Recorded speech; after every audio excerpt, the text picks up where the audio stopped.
Magandang araw po sa inyong lahat mga kababayan at welcome back dito po sa PNR at eto nga mga kababayan, ginulat ang lahat. Heto na, malaking pasabog, shocking.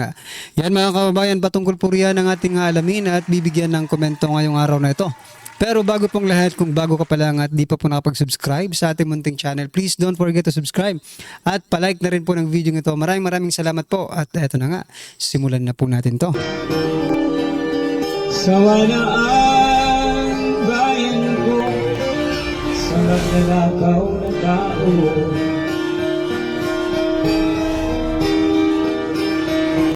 So yan mga kababayan, bago po natin muling i-play ang video ito, pasadahan po muna natin ang mga nagtitrending na mga balita dito po sa mundo ng social media. At unahin na nga po natin ito. Attorney Topacio, talagang binira ng binira si De Lima. Eto mga kababayan, pakinggan po natin to at bigyan po natin ng reaksyon. Eto na po.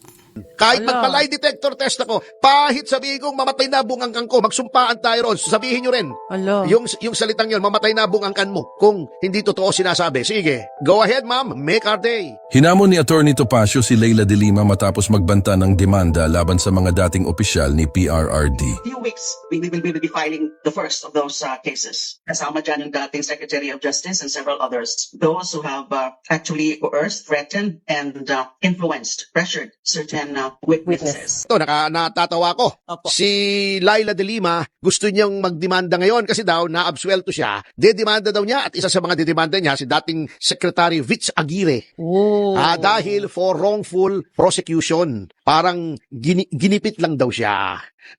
Kasi parang kinoach daw. Yung sinasabi niya, tinuruan daw yung mga witnesses. Yung parang ginagawa ba, di umano, ni Riz Ontiveros, yung sinasabi ng mga witnesses na sila daw ay tinuruan. Opo. Yun ang gustong ipalabas o palabasin ni De Lima.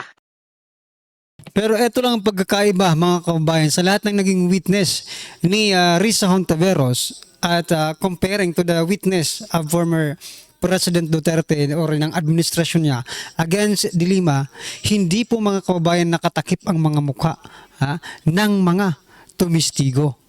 Kitang-kita po yung kanilang mga mukha. Di tulad po dito kay Senator Riza Hontiveros, talagang makikita mong may something, no? Kasi nakatakip po ang kanilang mga mukha. Alright? Eto, pakinggan pa po natin to. Hinahamon ko si Leila de Lima na idemanda niya Sino? si Vitz Aguirre. Bakit? Kasi para lumabas ang katotohanan. Oh. Unang-una, ang lakas ng loob nitong si Leila de Lima na magdemanda na parang pa-victim siya. Sabi ko nga sa iyo teka muna, Miss de Lima, sinasabi mo malicious prosecution o wrongful prosecution ng Opo. gigipit. Hindi ba ikaw nagdemanda kay GMA ng electoral sabotage? Di ba? Noon, ano? Oo. O ano nangyari? Di ba absuelto? O di wrongful prosecution ka rin? Oh. Hindi ba ikaw ang nagdemanda, nag-case development, nung plunder kay Mrs. Arroyo? Ala. O ano? Wrongful prosecution ka rin? Ala. O, absuelto eh. O, hindi ba nung nag-TRO ang Korte Suprema? Hindi mo sinunod? O, di ba contempt of court ka dapat doon? May petisyon. Hinihintay natin. O, di ba? Di ba umamin ka that you violated the law by committing adultery? O, so wag ikaw ang po-fronts na magmamalinis. At Ayun. sasabihin ikaw ay biktima ng biktima ka rin eh. Ayun. Ilan ang pinersecute mo noong panahon ni Noynoy? Ay. Yung mga kalaban sa politika, absuelto lahat. Ikaw ang nag-file lahat niyan. O, di ba? Delikado. So wag kang ganyan, ma'am. So isa lang po ang ibig sabihin dito mga kababayan, no? Leila de Lima is not credible enough, no, para paniwalaan ng taong bayan. Kasi siya mismo mga kababayan nagkasala, di ba? Siya mismo umamin ng kasalanan niya. That's why mga karibyo natin, hindi na po natin pwedeng pagkatiwalaan pa itong si Leila de Lima. Alright? Ano pang inyong opinion dyan? I-comment nyo na lang at eto, magugulat kayo dito mga kababayan. Ito, Senate President Jesus Cordero, pag-alis ng bank secrecy rights, magpapatibay ng tiwala sa government officials. Aba, totoo po yan, mga kababayan. No? Kung tatanggalin po itong bank secrecy rights, no? Teka lang. Papasa kaya yan? Papasa kaya itong plano na pag-alis ng bank secrecy rights ng mga government officials? Kasi mga kababayan, biruin mo bago po ito maipasa, dadaan po ito sa Kongreso, sa House of Representatives, di ba? Ang tanong dito, papayag kaya itong mga congressman na makita, masilip ang kanilang mga bank accounts?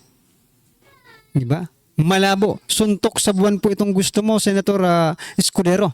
Pero saludo pa rin ako dahil, di ba? Naisipan mo yan. Di ba? Pero, ganun pa man, malabong mangyari ito mga kaubayan, no? Sapagkat marami pong mga buhaya ang ayaw sa mga ganitong patakaran, di ba? Kasi masisilip, okay? Masisilip ang kanilang mga ninakaw or mga kinurap sa ating kaban ng bayan. Alright? Ito pa mga kabayan, ano pong inyong opinion dyan? I-comment nyo na lang at eto. Percy Lapid naman.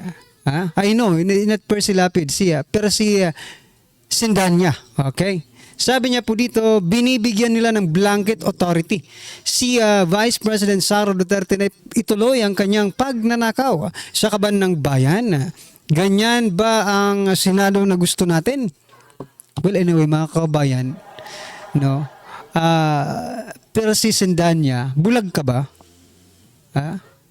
Bulag ka ba? Or talagang nagbubulag-bulagan ka lang? Or galit ka lang kay Vice President Sara Duterte? Kasi mga kaubayan, sino ba ang halatang nagnanakaw? Diba? Sino ba ang halatang nagnanakaw? 2025 GAA, unconstitutional kasi maraming insertion, may mga blanco. Pero wala kang sinasabi ni isang haniho about doon. Di ba? Ibig sabihin nito mga kaubayan, hindi po consistent sisindahan niya sa kanyang mga sinasabi. If you are talking about, or if you are really concerned about corruption, kung concerned ka talaga sa corruption, unahin mo yung pinuno nyo dyan sa Kamara. Kasi kayo ang gumagawa ng mga budget, di ba? Kayo ang nag-approve dyan sa Kamara, House of Representatives. Okay? Kaya wag kang magmalinis si Danya. Okay? Mukha ka pang magnanakaw kaysa kay BP Sara. Sa totoo lang mga karibin natin. Ang House of Representatives ay mas mukha pang magnanakaw kaysa po, hindi lang siguro mukha, magnanakaw talaga. Yan ay opinion lang natin magnanakaw po versus sa Office of the Vice President, di ba? Ano pong inyong masasabi dyan mga kaubayan? Baka ito, pasadahan din po natin ito. Mukhang this is a manipulation of information, mga kaubayan. Biruin mo, 157% ng mga Pinoy pabor na bumalik ang Pilipinas sa ICC. 157%? Diba ang percent, 100% lang yan? Paanong nagkaroon ng 157%? Grabe naman kayo. Grabe naman kayo sa math. Ako, hindi ako magaling sa math, pero ang pagkakaalam ko, 100%. Well, anyway, kung may alam po kayo na 200%, pero 100% lang talagang ginagamit Di ba? Saang lupalop kaya ito nag-survey? Na 157% ng mga Pinoy, di umano pabor, bumalik ang Pilipinas sa ICC. Ibig sabihin, sobra-sobra na ito mga kaubayan. Pero tanungin mo nga ang mga ordinaryong Pilipino kung talagang gusto nila na pumunta or bumalik sa ICC ang Pilipinas. Tanungin nyo nga. Tanungin nyo nga yung mga kapitbahay nyo, baka na-survey ng itong 157% ay isa po sila. Grabe na ito. Sobra na kayo Ito pa mga kababayan, pasadahan din po natin ito, PBBM, pagagalawin mga tupad beneficiaries para sa paglilinis ng mga estero. Baka naman mamaya mga kababayan, wala nang sumama sa tupad. Ano na yan marumi na po yan Di ba yung tupad-tupad, walis-walis lang yan eh. Walis lang po ng mga 1 dahon, 5 tupad, beneficiaries ang magwawalis. Di ba? Oy, baka ayaw nyo nang sumama dyan sa tupad or baka ayaw nyo nang maging beneficiaries ng tupad. Kasi estero na po ang inyong lilinisin. Nako po, ang mga beneficiaries pa naman ng tupad ay hindi yan lahat mahihirap eh. Yung iba dyan, may kaya sa buhay. Yung iba dyan, relatives ng di ba? Relatives ni di ba? What I'm trying to point out dito mga kabayan, baka wala na pong maging beneficiaries ng tupad dahil hindi na po pagwawalis lang ang kanilang gagawin kundi dadampot na ng mga basura sa mga estero. Nako. Ano po ang inyong masasabi dyan? I-comment nyo na lang po. At eto, last po natin pag-uusapan bago po natin i-play yung video patungkol naman po sa mga sabongeros.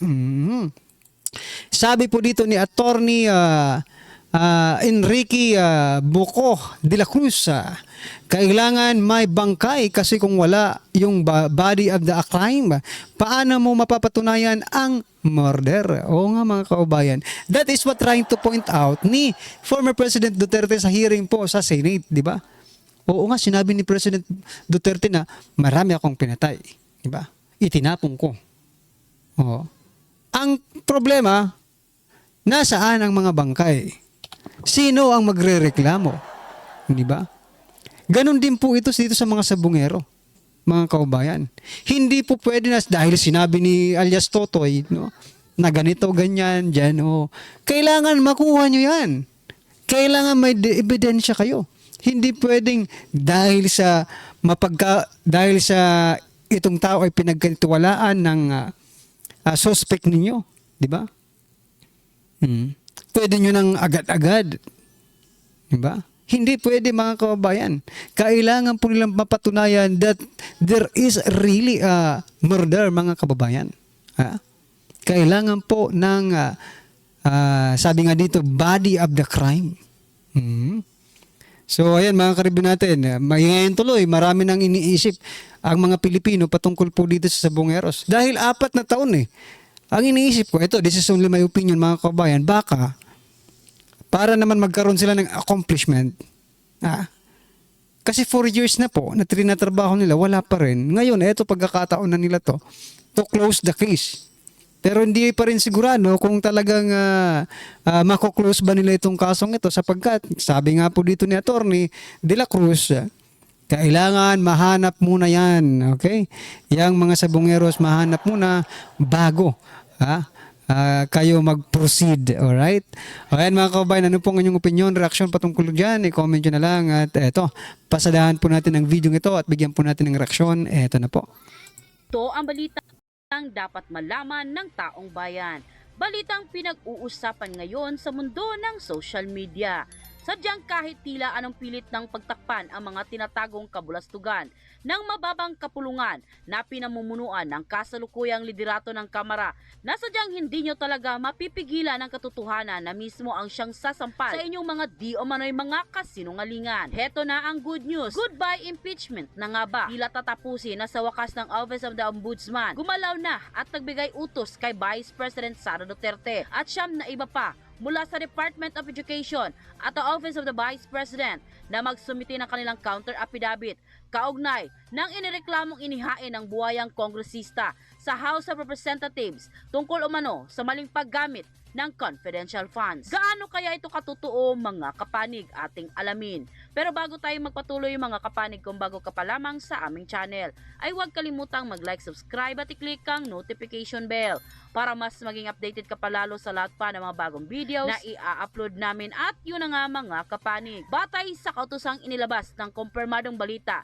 na nagkalap ng GMA Integrated News, binigyan ng 10 araw ang mga respondent mula sa pagtanggap ng order upang magsumiti ng kanilang mga sagot, pati na ang affidavit ng mga saksi at iba pang suportado o mga dokumento. Ang utos ay kasunod ng reklamong isinampa ng Kamara kamakailan lamang laban sa Vice President na si Sara Duterte at iba pang para sa mga kaso umanong kinabibilangang plunder, technical malversation, falsification, perjury, bribery, at betrayal of public trust. Tila maituturing na ito bilang isang welcome development at least sa Ombudsman at sa Korte Suprema ay totoong due process. May sense of fairness, latagan ng mga ebidensya at pagpapatunay. Sa makatuwid, hindi na kailangan ng impeachment dahil korte na mismo ang hahatol sa Vice Presidente na si Sara Duterte, ang Ombudsman. Kaso nga lang, paalis na rin si Samuel Martires ng Ombudsman ngayong Yun yung problema natin dito mga kababayan sa Ombudsman.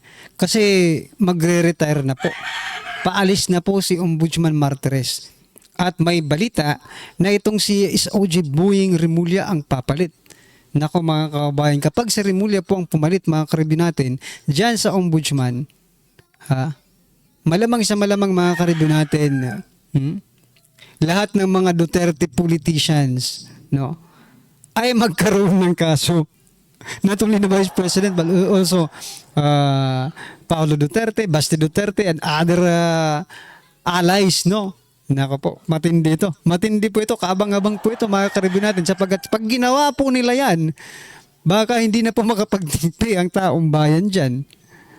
July ang tapos ng kanyang termino bilang ombudsman. Kung papalitan na at mag-appoint si Marcos Jr. ng kanyang tauhan, abay maging patas pa ba kaya ito para sa Vice Presidente Sara Duterte ang ombudsman o maaring iakyat ng ombudsman sa sandigang bayan if ever na makitaan ng ombudsman ng probable cause ay ang sandigan ng bayan ang maglilitis sa Vice Presidente Sara Duterte. Itatagal pa yan ng taon bago magka-render ng final decision kung guilty ba o acquitted si Vice President Sara Duterte. At kung guilty si Vice President Sara Duterte, halimbawa iakyat pa ng Vice President ng Korte Suprema appeal, kakain muli yan ng taon. Baka matapos na lang si Marcos Jr. sa 2028 ay baka hindi pa matapos ang kaso ni Vice Presidente Sara. Pero at least mauunahan ng legal opinion ng Office of the Ombudsman ang pagtungkol sa confidential funds na yan. At malalaman ng maraming Pilipino ang totoong lagay ng confidential funds.